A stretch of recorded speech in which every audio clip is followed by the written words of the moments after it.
Hello everyone. तो आज के लेक्चर में हम डिस्कस करने वाले हैं 50 MCQs for data structure and algorithm. As you know हमने काफ़ी कुछ कवर कर लिया है हमारे डेटा स्ट्रक्चर एंड एल्गोरिथम में for your SBI SO exam. मैंने बहुत इंपॉर्टेंट टॉपिक्स बहुत डिटेल में आपको अच्छे से समझाने की कोशिश की है, चाहे वो पॉइंटर्स हो, लिंक लिस्ट हो, जितने स्टैक हो, क्यू हो, उनकी एप्लीकेशंस को भी कैसे यूज़ करना है। इसके अलावा जो बाइनरी ट्रीज हैं, बाइनरी सर्च ट्री हैं, बहुत चीज़ें हमने बहुत डिटेल में पढ़ी हैं।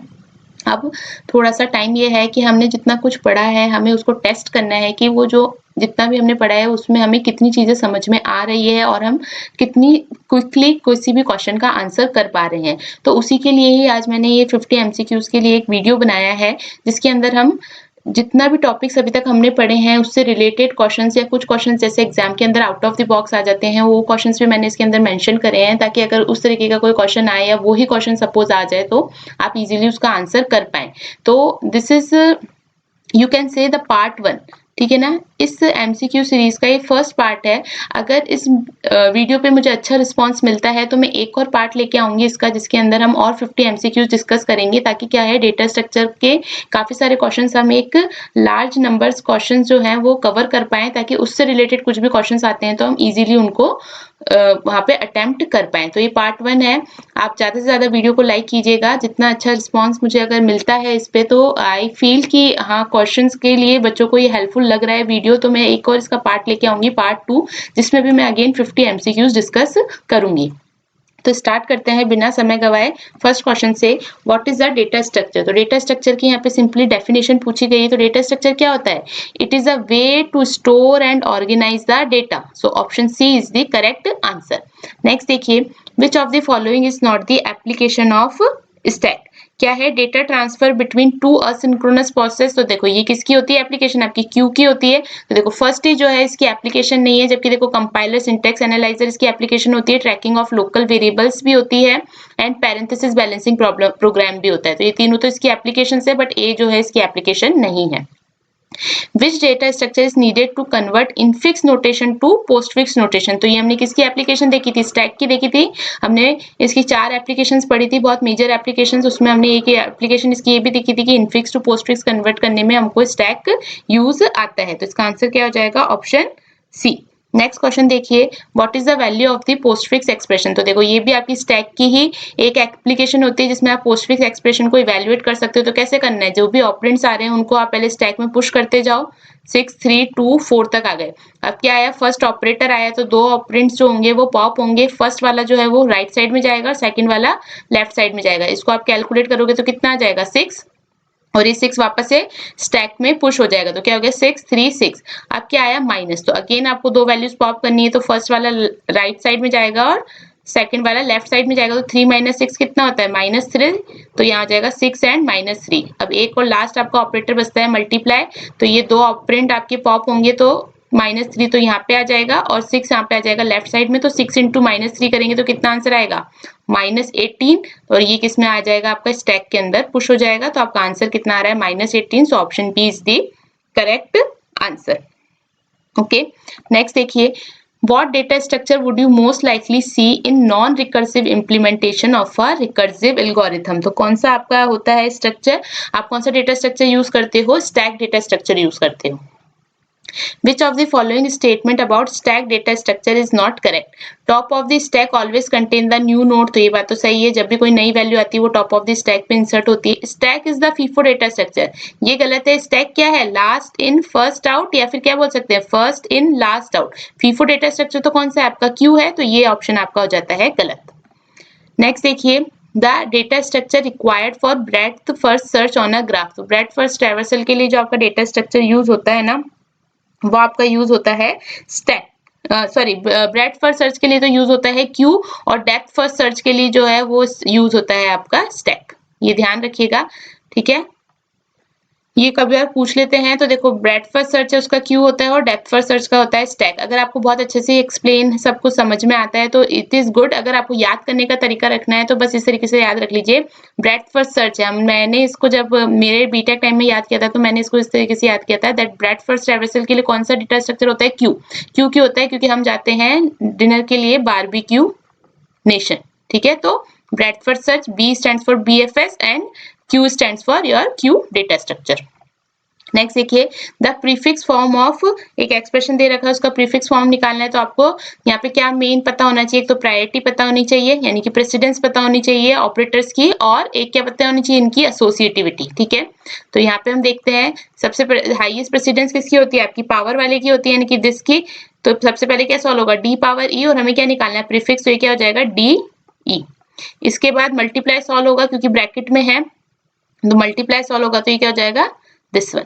इसके बाद माइनस और डिवाइड में सबसे ज्यादा प्रायोरिटी डिवाइड की है, तो यहाँ पे आ जाएगा डिवाइड बी, और सबसे लास्ट में प्रायोरिटी क्योंकि माइनस की है तो यहाँ पे आ जाएगा माइनस ए। तो ये इसका हो जाएगा प्रीफिक्स नोटेशन, तो इसका आंसर हो जाएगा option A is the correct answer.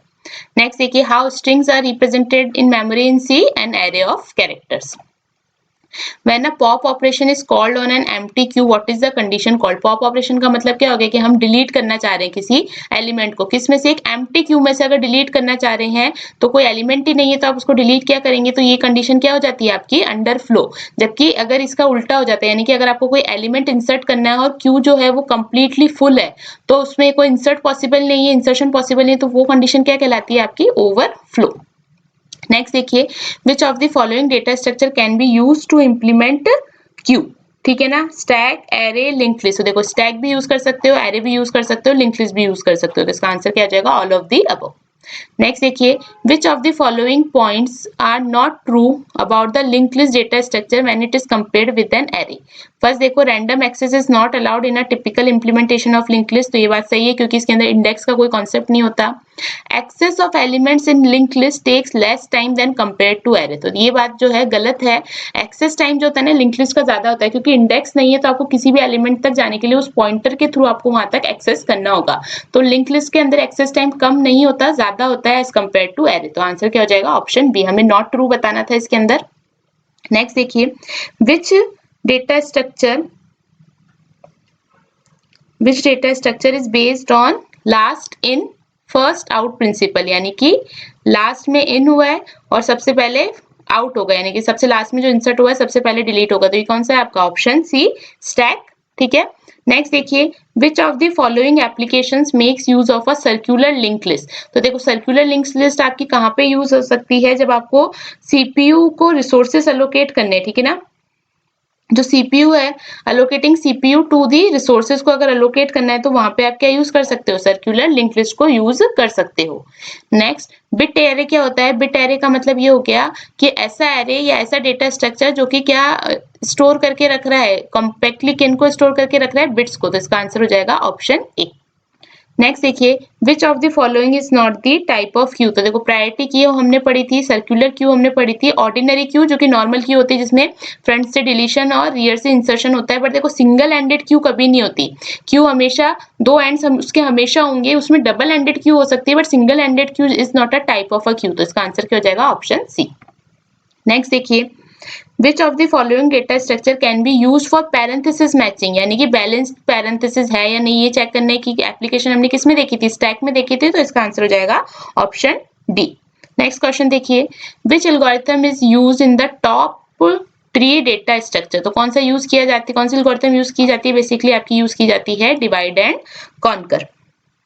Next question देखिए what is the need for a circular queue. तो मैंने आपको सर्कुलर क्यू का जो नीड है वो बताई थी, क्या था, जब हम क्यू यूज कर रहे थे तो उसके अंदर क्या हो रहा था, कई बार ऐसा होता है कि एलिमेंट्स बहुत सारे डिलीट हो गए थे, ठीक है, और क्यू आपकी फुल थी यानी कि रियर तक जो है वो वैल्यूज थी। अब आप कोई वैल्यू यहाँ पे इंसर्ट करना चाहते हो तो इंसर्ट नहीं कर सकते क्योंकि यहाँ पे क्योंकि रियर जो है मैक्सिमम तक रीच हो गया, तो इसका मतलब ये क्या बता रहा होगा, ओवरफ्लो कंडीशन बता रहा होगा। जबकि आपके पास अगर आप फ्रंट साइड से देखें तो आपके पास कई एलिमेंट्स है जो कि डिलीट हो चुके हैं, तो ये एम्प्टी स्पेस खाली है, लेकिन इस स्पेस में आप वैल्यूज इंसर्ट नहीं कर सकते, इसलिए इस डिसएडवांटेज को ओवरकम करने के लिए हमने यूज किया था सर्कुलर क्यू। तो इसका आप क्या बोल सकते हो, इसकी रिक्वायरमेंट क्या है, effective usage of memory, otherwise क्या होगा, मेमोरी का वेस्टेज ज्यादा होता है। नेक्स्ट देखिए which of the following is most widely used external memory data structure. तो एक्सटर्नल मेमोरी डेटा स्ट्रक्चर के लिए जो मोस्टली वाइडली यूज आपका होता है वो यूज होता है बी ट्री। ओके, नेक्स्ट देखिए which of the following is also known as rope data structure. तो रोप डेटा स्ट्रक्चर क्या कहलाता है आपका, कॉर्ड को भी कहा जाता है आपका रोप डेटा स्ट्रक्चर। नेक्स्ट देखिए what is an AVL tree. तो एवीएल ट्री एक बैलेंस ट्री होता है जिसके अंदर हाइट भी बैलेंस्ड होगी आपकी और वो एक ट्री होगा जो कि कंप्लीटली बैलेंस्ड होगा, तो इसका आंसर क्या हो जाएगा ऑप्शन बी। ओके, नेक्स्ट देखिए, the optimal data structure use to solve tower of Hanoi. तो देखो टावर ऑफ हनोई में क्या होता है, आपको डिस्क को अरेंज करना होता है बेसिकली। तो इसके लिए जो सबसे ऑप्टिमल डेटा स्ट्रक्चर आपका यूज आता है वो आता है आपका स्टैक, ऑप्शन डी। नेक्स्ट देखिए, which is the most appropriate data structure for reversing a word. तो देखो इससे आप समझ रहे होगे, रिवर्सिंग अ वर्ड यानी कि वर्ड्स के कैरेक्टर्स को आपको इंसर्ट कराते जाना है। तो आप वन बाय वन इंसर्ट कराते जाओगे, और क्योंकि स्टैक के अंदर क्या होता है, फिर टॉप से रिमूव होता जाता है। तो सपोज मेरे को ए बी सी मैंने इंसर्ट कराया, तो ए बी सी मैंने पुश कराया, अब मैं पॉप कराऊंगी तो किस सीक्वेंस में पॉप होगा, सी बी ए। तो देखो ये इसका रिवर्स हो गया। तो कौन सा डेटा स्ट्रक्चर आप यूज कर सकते हो, स्टैक। इस देखो डेटा स्ट्रक्चर आप कोई सा भी यूज कर सकते हो, बट ये कह रहा है कि एप्रोप्रिएट डेटा स्ट्रक्चर आप कौन सा यूज कर सकते हो, तो उसके लिए आंसर है स्टैक। नेक्स्ट क्वेश्चन देखिए, what is the advantage of hash table as a data structure. तो अगर आपको हैश टेबल को as a data structure use करते हो तो आप जो भी आपके एलिमेंट है उसकी लोकेशन बहुत इजीली फाइंड कर सकते हो with the help of mathematical function. तो यहाँ पे क्या होता है, मैथमेटिकल फंक्शंस को यूज करने से क्या होता है, हैश टेबल के अंदर जो डेटा का एक्सेस होता है वो बहुत फास्ट हो जाता है। तो इसका आंसर, इसका एडवांटेज क्या हो जाता है, फास्टर एक्सेस ऑफ डेटा। तो आंसर हो जाएगा ऑप्शन बी। नेक्स्ट देखिए, what is a D Q. तो जब हमने टाइप्स ऑफ क्यू पढ़े थे उसमें हमने डी क्यू देखा था, जिसको हम बोलते हैं डबल एंडेड क्यू। जिसका मतलब क्या होता है, ऐसी क्यू जिसके अंदर इंसर्शन और डिलीशन जो है वो दोनों ही किस पे डिफाइन होते हैं, दोनों ही साइड पे, यानी कि फ्रंट साइड पे भी और रियर साइड, दोनों ही साइड से आप इंसर्शन भी कर सकते हो और डिलीशन भी कर सकते हो। तो इसका आंसर हो जाएगा ऑप्शन सी। नेक्स्ट देखिए, which of the following sorting algorithms can be used to sort a random link list with minimum time complexity. तो मिनिमम टाइम कॉम्प्लेक्सिटी के बेसिस पे अगर आपको किसी भी रैंडम लिंक लिस्ट को सॉर्ट करना है तो आप कौन से सॉर्टिंग एल्गोरिथम यूज करोगे, मर्ज सॉर्ट। क्योंकि मर्ज सॉर्ट के केस में हमेशा आपकी कॉम्प्लेक्सिटी रहेगी n log n। ठीक है, नेक्स्ट देखिए, which of the following is true about link list implementation of stack. Stack का अगर लिंक लिस्ट इंप्लीमेंटेशन करना है तो इन पुश ऑपरेशन हमें ट्रू बताना है। In push operation if new nodes are inserted at the beginning of link list then in pop operation nodes must be remove from end. देखो ये बात गलत है, जहां से इंसर्शन हो रहा है वहीं से ही डिलीशन होगा, क्योंकि स्टैक के अंदर यही होता है ना, जहां पे आप इंसर्ट करते जा रहे हो तो वो टॉप ऑफ द स्टैक बनता जाएगा। जबकि इसमें क्या कर रहा है कि बिगिनिंग पे तो आप इंसर्ट कर रहे हो, डिलीशन आप एंड से कर रहे हो, तो ये तो बात गलत है। दूसरी क्या है, in push operation if new nodes are inserted at the end then in pop operation nodes must be remove from the beginning. तो देखो इसी का रिवर्स है, तो ये भी इनवैलिड है। ये क्या कह रहा है कि आप पुश अगर एंड पे कर रहे हो तो पॉप आपको बिगिनिंग से करना होगा, तो ये बात भी गलत है। अगर पुश एंड से कर रहे हो तो पॉप भी आपका एंड से ही होगा, अगर पुश आप बिगिनिंग में कर रहे हो तो पॉप भी आपका बिगिनिंग में ही होगा। तो इसका आंसर क्या हो जाएगा, none of the above. Okay, next देखिए, which one of the following is an application of stack data structure. तो देखो मैनेजिंग फंक्शन कॉल्स, ये मैंने आपको बताया था, स्टैक एरिया के अंदर होता है, ये मेंटेन आपकी मेमोरी में। स्टॉक स्पैन प्रॉब्लम भी आपकी स्टैक डेटा स्ट्रक्चर की एप्लीकेशन है, और अरिथमेटिक एक्सप्रेशन इवैल्यूएशन तो हमने किया ही था। तो इसका आंसर क्या हो जाएगा, all of the above. Next देखिए, 5 items A B C D and E are pushed in a stack. ठीक है, तो हम पहले पुश कर लेते हैं इनको, A B C D and E are pushed in a stack। Stack मान लेते हैं ऐसे, one after other starting from A. तो ठीक है, ए से स्टार्ट करना है और ई तक इंसर्ट करना है। The stack is pop 4 items. तो 4 आइटम्स को पॉप करती है and each element is inserted in a Q. और हर एक एलिमेंट किस में इंसर्ट हो रहा है, क्यू में। तो आपको एक एक एलिमेंट को यहाँ से पॉप करते जाना है और उनको इंसर्ट करते जाना है क्यू में। सपोज ये हमारी क्यू है, तो सबसे पहले ई पॉप होगा, ठीक है, फिर आपका डी पॉप होगा, फिर आपका सी पॉप होगा, और फिर लास्ट में आपका बी पॉप होगा। क्यू के अंदर ऐसा ही होता है, ये आपका फ्रंट हो जाता है और ये आपका क्या हो जाता है, रियर हो जाता है। ठीक है ना, now the 2 elements are deleted from the queue. तो अब क्यू में से आपको 2 एलिमेंट्स वापस डिलीट करने हैं। तो कौन कौन से डिलीट होंगे, ई डिलीट होगा और डी डिलीट होगा, और उनको वापस क्या करना है, पुश करना है स्टैक में। तो ई और डी को पुश करना है, तो किस ऑर्डर में पुश होंगे, ए तो ऑलरेडी इसमें था ही, ई भी पुश हो गया और यहाँ से ई डिलीट हो जाएगा, फिर डी डिलीट होगा और डी यहाँ पे पुश हो जाएगा। अभी कह रहा है कि now one item is pop from the stack. अब स्टैक में से आपको एक आइटम को पॉप करना है, तो आइटम कौन सा पॉप होगा, डी पॉप होगा, क्योंकि डी टॉप पर रखा है। तो पूछ रहा है जो आइटम आपने पॉप किया है वो कौन सा है, तो कौन सा होगा, डी। तो इसका आंसर क्या हो जाएगा, ऑप्शन डी। अच्छा क्वेश्चन था, अगर आपको स्टैक की एप्लीकेशन बहुत अच्छे से और स्टैक की जो वर्किंग है वो अच्छे से समझ में आती है तो ये इसका आंसर आप इजीली कर सकते हो। नेक्स्ट देखो, विच data structure is used for implementing recursion. तो हमने बताया था स्टैक की एप्लीकेशन होती है जिसमें आप रिकर्शन को इंप्लीमेंट कर सकते हो, तो इसका आंसर हो जाएगा ऑप्शन ए। नेक्स्ट देखिए, which one of the following is an application of Q data structure. तो क्यू डेटा स्ट्रक्चर की when a resource is shared among multiple consumer, तो हाँ ये इसकी एप्लीकेशन है। When data is transferred asynchronously, देखो ये भी इसकी एप्लीकेशन है, ठीक है ना। एंड लोड बैलेंसिंग, और तीनों ही इसकी एप्लीकेशन, तो इसका आंसर हो जाएगा all of the above. Next देखिए, the minimum number of stacks needed to implement a queue. तो देखो क्यू के अंदर क्या होता है, आपके फ्रंट और रियर दो ऑपरेशंस पे परफॉर्म होता है काम। रियर पे इंसर्शन होता है, ठीक है ना, और फ्रंट पे आपका क्या होता है, डिलीशन होता है। तो इनको मेंटेन करने के लिए आपको दो स्टैक्स की रिक्वायरमेंट होगी, जिसमें क्या करोगे आप पुश करते, पहले स्टैक के अंदर वैल्यूज को पुश करते जाओगे, और अगर कोई वैल्यू पॉप करनी होगी तो दूसरा स्टैक लेना पड़ेगा, सारी वैल्यूज को वहां पे यहाँ से पॉप करके पुश करोगे और लास्ट एलिमेंट को फिर यहाँ से डिलीट करोगे। तो थोड़ा सा तो कॉम्प्लेक्स ऑपरेशन हो जाता है, बट आपको यहाँ पे कितने मिनिमम नंबर ऑफ स्टैक्स की रिक्वायरमेंट होगी, 2 स्टैक्स की। तो इसका आंसर हो जाएगा ऑप्शन सी, ठीक है, 2 stacks are required. Next question देखिए, suppose the numbers are inserted in that order into an initially empty binary search tree. The binary search tree uses the usual ordering of a natural numbers. What is the in order traversal? तो देखो ये question मैंने आपको जब हमने binary search tree पढ़ाया था तब मैंने आपको समझाया था कि जो बाइनरी सर्च ट्री है ना, उसका इन ऑर्डर ट्रेवर्सल क्या होता है, एक सॉर्टेड ऑर्डर हो जाता है आपका नंबर्स का, क्योंकि इसने दे रखा है कि नेचुरल नंबर की ऑर्डरिंग ये मेंटेन कर रहा है। तो यहाँ पे आपको कुछ भी ऑर्डर दे रखा होगा बाइनरी सर्च ट्री में, आप इसको इंसर्ट कर रहे हो, तो अगर इसका इन ऑर्डर ट्रेवर्सल निकालोगे तो हमेशा इसका असेंडिंग ऑर्डर आएगा। तो इसका आंसर क्या हो जाएगा, 0 1 2 3 4 5 6 7 8 एंड 9। तो option C is the correct answer. Next देखिए, the average depth of a binary search tree. तो एवरेज डेप्थ जो होती है बाइनरी सर्च ट्री की होती है ऑर्डर ऑफ लॉगिन। ये भी मैंने आपको एक्सप्लेन किया था जब हमने इस लेक्चर में पढ़ा था। नेक्स्ट देखो, विच of the following is a linear data structure. देखो एरे लीनियर डेटा स्ट्रक्चर होते हैं, जबकि ये सारे कौन से डेटा स्ट्रक्चर्स होते हैं आपके, नॉन लीनियर। नेक्स्ट देखो, how is the second element in an array accessed based on pointer notation. तो देखो अगर आपको सेकंड एलिमेंट को एक्सेस करना है तो सबसे पहले आपका बेस एड्रेस है ए, इससे आप सेकंड एड्रेस पे जाओगे तो कैसे कर सकते हैं, आप प्लस माइनस यूज कर सकते हो पॉइंटर के साथ, और हमें उस वैल्यू को एक्सेस करना है तो हम यहाँ क्या लगा देंगे, स्टार, क्योंकि a+2 करोगे तो यहाँ से तो सिर्फ एड्रेस मिलेगा, लेकिन अगर आप एस्टेरिक लगा दोगे तो हमें क्या मिल जाएगी, वैल्यू मिल जाएगी। ओके, तो इसका आंसर क्या हो जाएगा, ऑप्शन बी। नेक्स्ट देखिए, what is the advantage of what is the disadvantage of array data structure? The amount of memory to be allocated should be known beforehand. तो ये इसकी डिसएडवांटेज है, आपको पहले ही पता होना चाहिए कि आपको कितनी मेमोरी अलोकेट करनी है, ठीक है ना। नेक्स्ट देखो, ये वाला क्वेश्चन आपको करना है, ये क्वेश्चन मैं आपके लिए छोड़ती हूँ, ठीक है ना। इसका आंसर मुझे आप कमेंट बॉक्स में बताइएगा क्या होगा, ठीक है।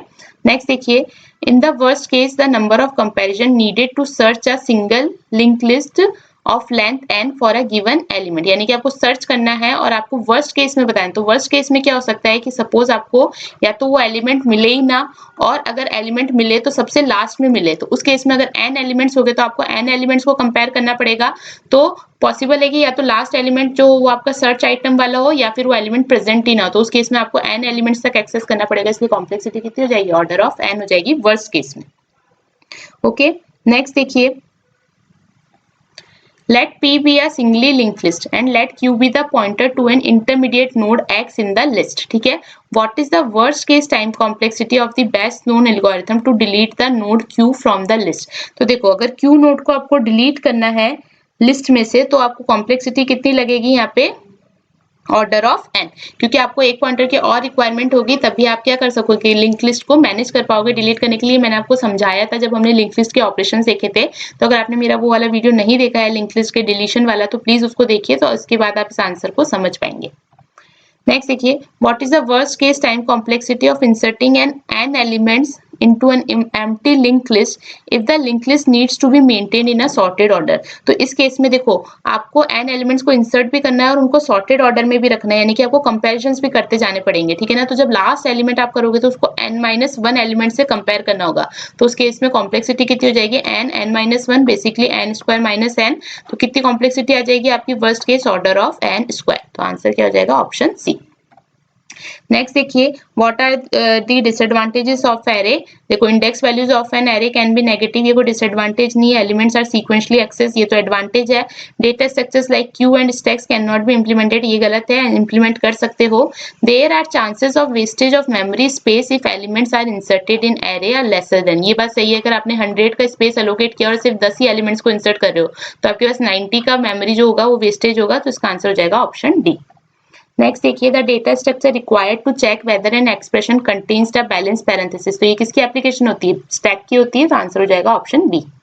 नेक्स्ट देखिए, which of the following are applications of topological sort of a graph. ठीक है ना, ग्राफ के टोपोलॉजिकल सॉर्ट की एप्लीकेशंस क्या है? देखो, सेंटेंस ऑर्डरिंग आप कर सकते हो, कोड शेड्यूलिंग आप कर सकते हो, डेडलॉक डिटेक्शन आप कर सकते हो। आपने देखा भी होगा जब हमने डीबीएमएस में ट्रांजैक्शन पढ़ा था तब हमने वहां पे भी देखा था कि ये बताता है, डेडलॉक को भी बताता है। तो इसका आंसर क्या हो जाएगा? All of the above, option D. Next देखिए, what is the best case time complexity of binary search algorithm. तो देखो, बाइनरी सर्च एल्गोरिथम की बेस्ट केस टाइम कॉम्प्लेक्सिटी तो क्या हो जाएगी? जब आपने जो मिड वैल्यू है ना, वो ही आपकी सर्च वैल्यू है, तो उस मिड पे कंपेयर करते ही आपको क्या हुआ? सर्च आइटम मिल गया, तो यानी कि ऑर्डर ऑफ 1 हो जाएगी इसकी बेस्ट केस टाइम कॉम्प्लेक्सिटी। और यहाँ मैं चलो बता देती हूँ, वर्स्ट केस या एवरेज केस भी कितनी होगी आपकी? Order of log base 2n। ठीक है, नेक्स्ट देखो, what is the time complexity to insert an element in the front of a link list. तो देखो, लिंक लिस्ट के फ्रंट में अगर आपको एलिमेंट इंसर्ट करना है तो बहुत सिंपल है। ठीक है, यहाँ पे आपके पास एक हेड पॉइंटर होगा। ठीक है, यहाँ पे आप एक नोड नया क्रिएट कर दोगे, इसको यहाँ पे पॉइंट कर दोगे और हेड को यहाँ पे पॉइंट करने लग जाओगे। तो कितना टाइम लगा? कांस्टेंट टाइम लगा, तो इसका आंसर हो जाएगा ऑर्डर ऑफ 1। ओके, नेक्स्ट देखो, What is the time complexity to insert an element to the rear of a linked list? rear मतलब कि सबसे लास्ट में आपको जाके इंसर्ट करना है, तो उस केस में आपको क्या करना पड़ेगा? nth एलिमेंट, अगर n एलिमेंट्स हो तो आपको nth एलिमेंट तक जाके पहले ट्रेवर्स करना होगा और फिर जाके आप क्या कर पाओगे? यहाँ पे नया नोड क्रिएट करके यहाँ पे एलिमेंट को इंसर्ट कर पाओगे। तो इस केस में कॉम्प्लेक्सिटी कितनी हो जाएगी? ऑर्डर ऑफ n, क्योंकि nth एलिमेंट तक आपको एक्सेस करना पड़ेगा। नेक्स्ट देखो, विच of the following can be done with link list? Implementation of stack and Q, ये तो हमने करा ही है। बाइनरी ट्री, ये भी मैंने आपको बताया, बाइनरी ट्री भी आप इंप्लीमेंट कर सकते हो with the help of link list. Implementation of the data structure that can simulate dynamic arrays, तो ये बात भी सही है। लिंक लिस्ट का एडवांटेज ये है कि वो डायनामिक टाइप के आपके मेमोरी एलोकेशन करता है, तो ये तीनों ही आप कर सकते हो with the help of link list. तो इसका आंसर हो जाएगा option D. Okay, so that's it for this video. इस वीडियो में हमने 50 क्वेश्चंस कवर किए हैं डेटा स्ट्रक्चर के। आई होप ये वीडियो आपको अच्छा लगा होगा। वीडियो अच्छा लगा है तो वीडियो को प्लीज एक लाइक दीजिएगा। जितना अच्छा रिस्पॉन्स इस वीडियो को मिलेगा उतना जल्दी मैं और इसके पार्ट 2 पार्ट 3 लाने की कोशिश करूंगी। Thank you.